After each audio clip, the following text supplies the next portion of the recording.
ndikufuna nkhani iyi imveke bwino. I want to address UTM and Dr. Mangai. Pakali panopa Amalawi tikufuna dziko lisinthe. Chilimanati sila movement yake ya UTM. Asiyene anthu a UTM apitirize kupanga build momentum ya movement. Abweretsa daliso kabambe. Amunola, they are going to help him, control his nerves. Misonkhano. They are going to help him put his feet on the ground. Zienda bwino. Things will be better. Movement imene tikufuna pakali pano pa yosintha Malawi ndi UTM. Sindikupanga endorse UTM. Ndifuna ndingokuzani kuti pakali pano ngati pali chipani chimene chingasinthe dziko la Malawi ndi UTM. Now, amanena kuti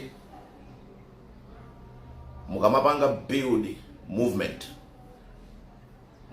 ina iliyonse mukamapanga build ngati objective yanu anthu iliyosintha dziko, you have to make sure kuti one, anthu muli united, ogwirizana pa mfundo imodzi imene amaiti ideology yanu ndi chani kuachotsa Malawi mu mphawi by doing ABC.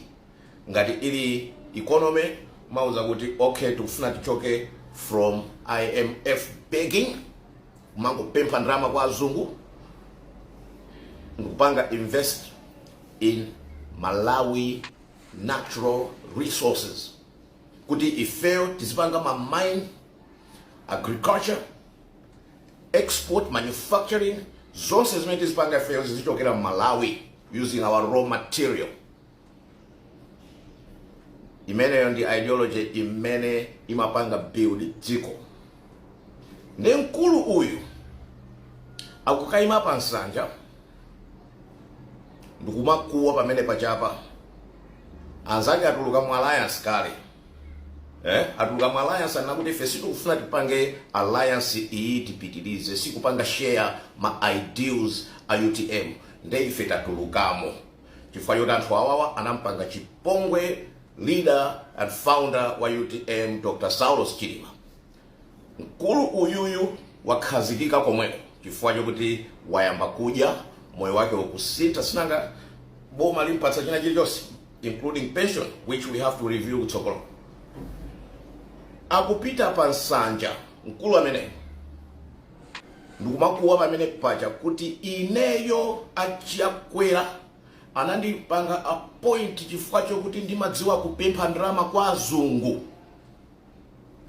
Pamene tapaganizeni kuno bwino anapita pa nsanja ndikukanena kuti ineyo chakwera anandipanga appoint chifukwa chokuti ndimatha kupempha ndrama kwa azungu. Akuluakulu, ngati mmadziwa munthu wopanda nzeru mmene amayankhulira, kuyankhula kwake kumene kwayankhulidwa ndi mmanganya. On top of that, as chipani cha UTM chatuluka mu alliance, yeye watsalira uko malo moti apereke commitment kwa china chakwerawa kuti ine I am with you. Akukalipira ndrama kwa anthu kwabweretsa kumudi ndikumakuwa atavala uniform ya UTM. Akuti iyeyo ndi separatist, akuti iyeyo ndi chipani. No. The administration of the party has taken a decision to get out of the alliance. Iweyo, you are not part and parcel of UTM if you stay with Dr. Chakwera and his MCP. According to UTM policy, Iweyo, you are no longer part of UTM. You should not address the nation as UTM. Address the nation as MCP. That would make sense. Do not Manganya or Dr. Usi, don't ever wear the UTM color. Don't ever address the nation as UTM. Anthu amene tikuona fe tikufuna UTM ipitirire pandondomeko imodzi imene agwirizana kumene kuyo kuti akupanga build movement imene Chilima anapanga, and ife apanga support, because ife tikufuna competition ya serious. Tikufuna kuti pa elections paja nthawi imene Malawi akavote, Malawi akavotere munthu amene asinthe dziko, osati munthu amene afuna kudya ngati iweyo Manganya. You need to understand that part. Amalawi tateni tiziyankhulana dziko lija lathu. Zimachititsa manyazi kuti anthu tikubwera kumudzi tikutera pa ndege koma kumaona kuti umphawi tu. You can see umphawi ukamapanga land into Malawi umachita kudzaza kuti this is going to be my reality. Chifukwa yoti anthu sakuganiza. Anthu amene akupangidwa appoint ma positions amphamvu ndachina Manganya. Pamene kupoka tipaganizire ndipo tipaunikire. Do we really need this kind of mentality? Mindset ya Manganya to the mindset ya munthu wakumudzi amene sanapangidwe expose bwino so that he can change his environment for the better. The mindset yomango khala chonchi. Ndiye akakupatsa mphika, akakupatsa mphamvu and appointment to be second in command wa dziko.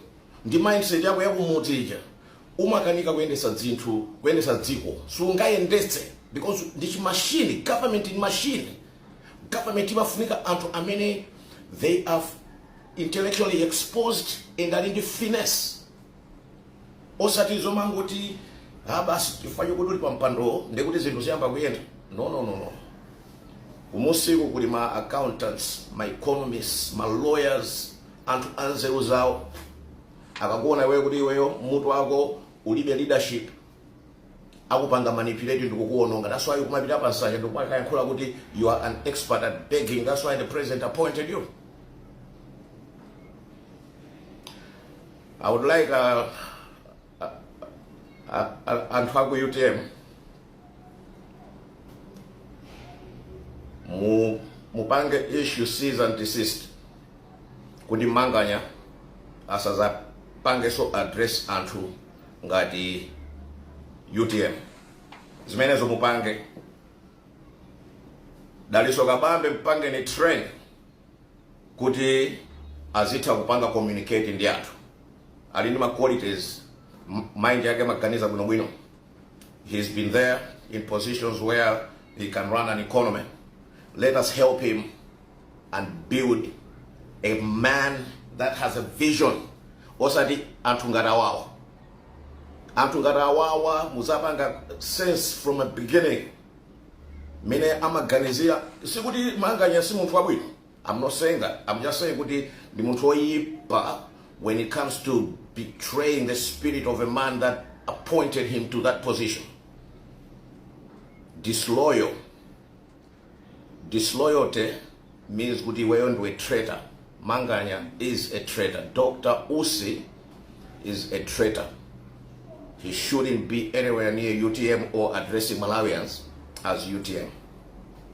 Tamuze na ngadali munthu wanzeru, munthu woti unapita ku school, umayima njo pachilunga, you stand on your truth.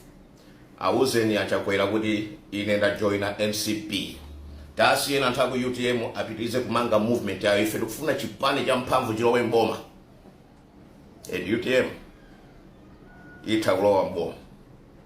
Komano eliminate mediocrity first. Ajina Manganya.